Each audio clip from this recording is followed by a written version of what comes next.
Hello and welcome back to Father and Son Tractors presents Fun with Tractors. Today's episode is going to be all about vintage Fords, and I've been hooked up via the Ford and Fordson Association. Their logo and number are here on the screen, with my friend Nick. Nick, thank you for being on the show. Really appreciate that. And you're a Ford fan, I gather. I'm a Ford Fordson fan. Have been for several years. I'm the area rep for Ford and Fordson for Somerset. So let's hope we can produce something of interest. Excellent. Well, yeah, fingers crossed. I can make it interesting in the edit. I joke. You bought a model, a fascinating model with you, grey and red. Oh, I don't know what that is. Is that the original colours of? That would be the right colour for an MOM tractor. MOM tractor. So what's a MOM? It's Ministry of Munitions. Okay. It was Henry Ford's first production line tractor. Wow. Produced, basically 1917, 1918, and they were predominantly shipped over to the UK for war effort in our country, and mostly driven by Land Army girls, which I can't remember the proper name because they weren't actually called Land Army in the First World War from my recollection. But anyway, that was the idea of the MOM tractor. Ford couldn't use Ford as a name because someone was already producing a tractor called a Ford tractor. Right, okay. And after MOM, they became Fordson, which is Ford and Son. Okay. Oh, okay, makes sense. Yeah, Fordson, which is a bit like father and son. Yeah, father and son. Yeah. So that's where Fordson tractors were developed. Henry Ford had always had an interest in tractors from working on the farms at home. I believe it was in Ireland. I should have researched perhaps, but then it's more fun if you don't. Then you can make a fool. But anyway, that's where the start comes from with that. Right. So sorry, just you said there was a separate Ford company, so Ford couldn't call their tractors Ford, right? Yes. Is that a separate company not owned by Henry Ford? Not owned by Henry Ford. Wow. Gosh. That was a separate company. There is videos on YouTube of the Ford tractor, and it is a very large looking thing compared with what we know as the Fordson tractors. Or gosh, what a hiccup to run into if you just designed a good tractor and you can't even use your surname as the golly. Yeah. Wow. I mean, this is so. What era would I'm just gonna? May I hold this up to the camera? 1917. 1917. 1918. Okay. Gosh, look at that. So metal wheels. Metal wheels. Yeah.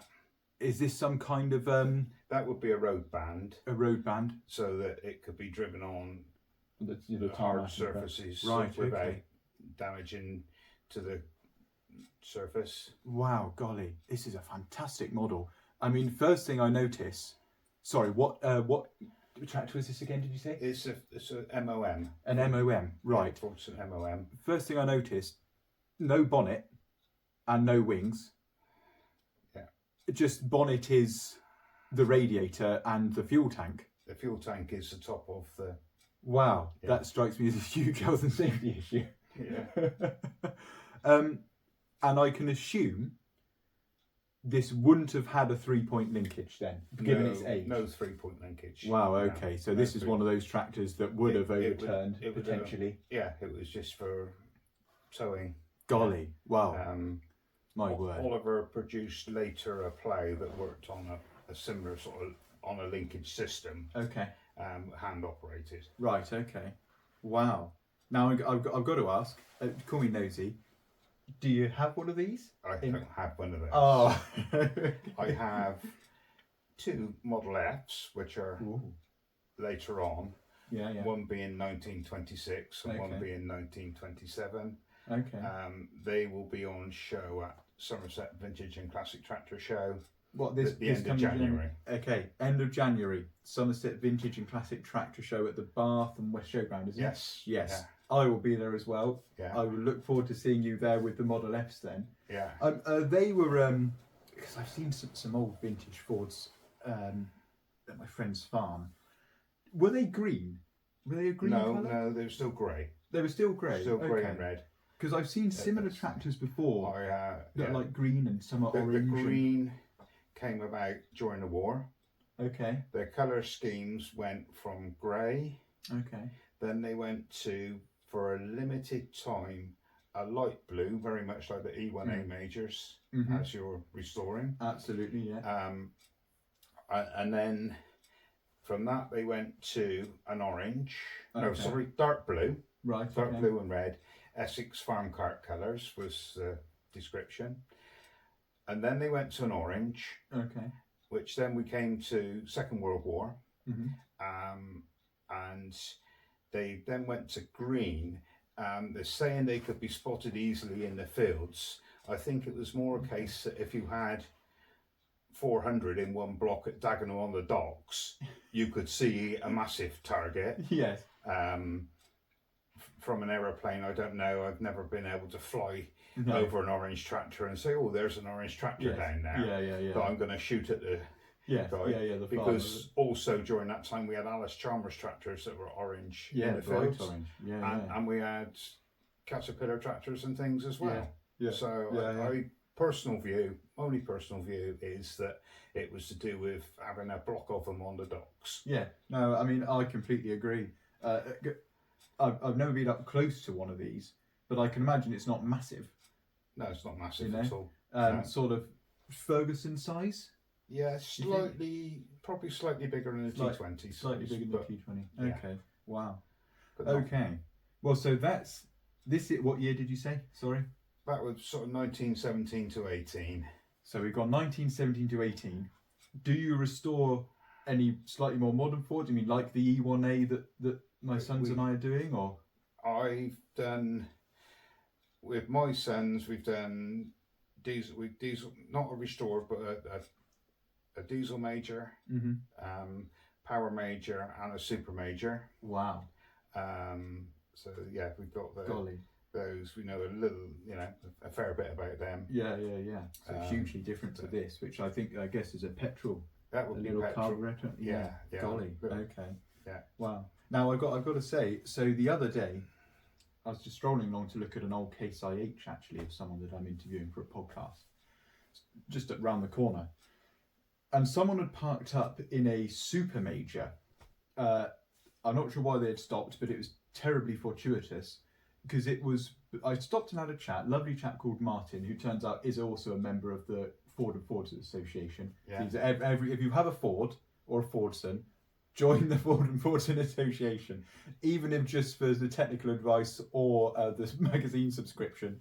But his was blue and grey. Yeah. And it was I'll show you the clip now.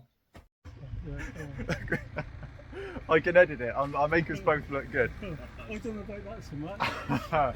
So I'm here with Martin. Martin, thank you for being on the podcast, who happens to have, you said it was a super... Yeah, it's a super major. Super major, in very unique colours compared to the one that we're restoring. What can you tell us about this one? This is a Canadian import back from Canada. Okay. They were badged as Ford 5000 diesel. Right. And they were painted blue and grey when they were exported out to Canada and America. Oh, specifically for the export, they were painted the different colours? Yeah. Okay. Yeah. Are you going to restore him? No.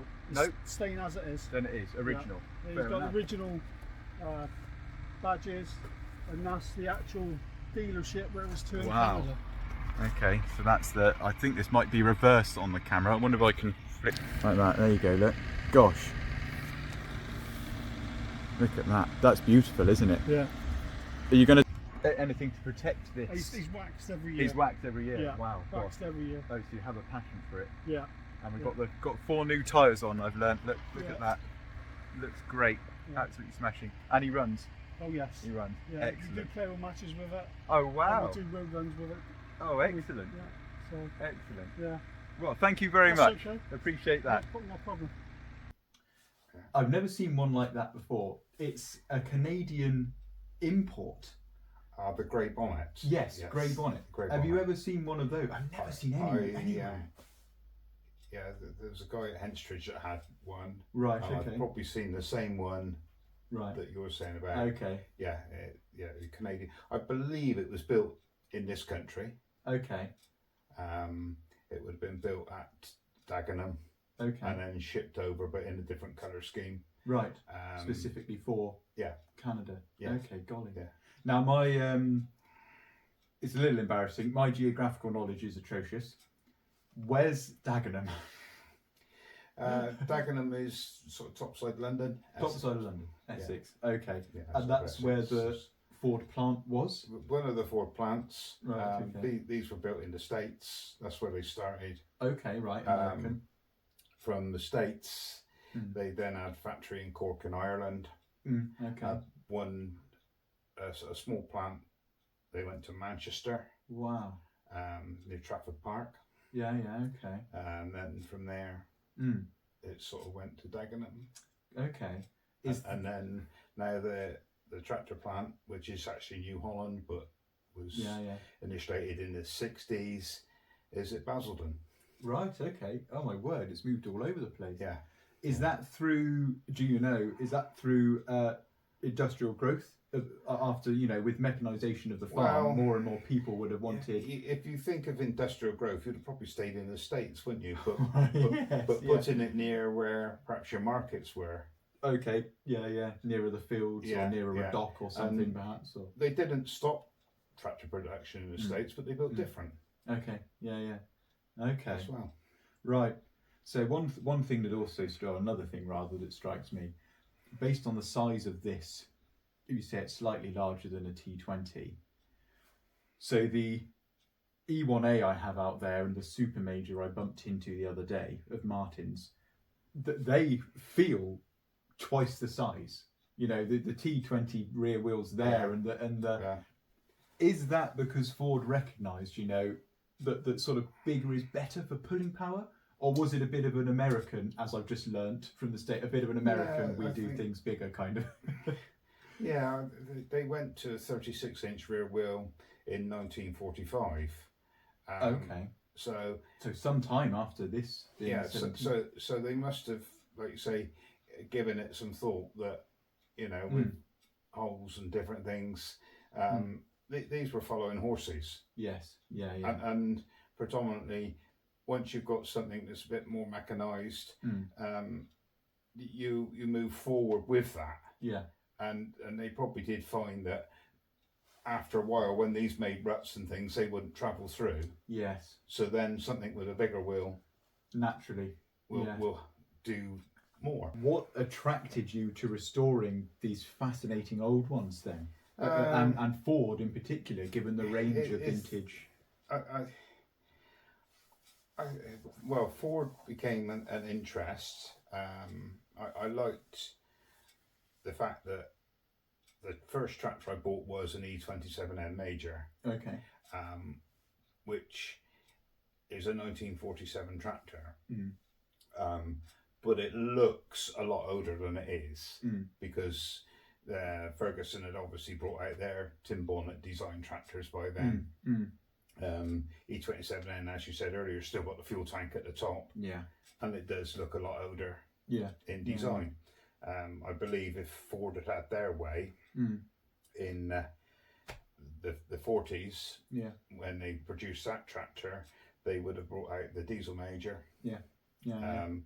But I think the government stamped on them and said, you can't change all your tooling that much. Yes.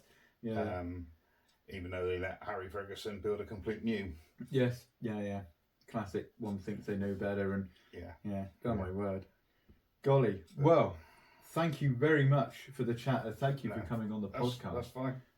I am going to name drop again the Ford and Fordson Association. So you're our area rep, are you? Yeah. Excellent. Wow. Area rep. Oh wow, what a pleasure. So yes, Ford and Fordson Association. As always in these podcasts, I mention the Farming Community Network, particularly what's going on with the government at the moment and the certain tax rules that have been changed, not in everybody's favour. If you are suffering from mental health issues, you're just feeling a bit down, you're concerned about money, you're confused about the government rulings, you're in bereavement, anything like that, give the Farming Community Network a call. I'll put the number on the bottom. And they're really, really helpful, and they'll connect you with, if they can't help you, they'll connect you with people that can help you. If you've liked this podcast and have any comments or queries, or want us to mention a different tractor, or maybe I'll drag Nick back to talk about other Fords, pop a comment below and like and share. Thank you very much.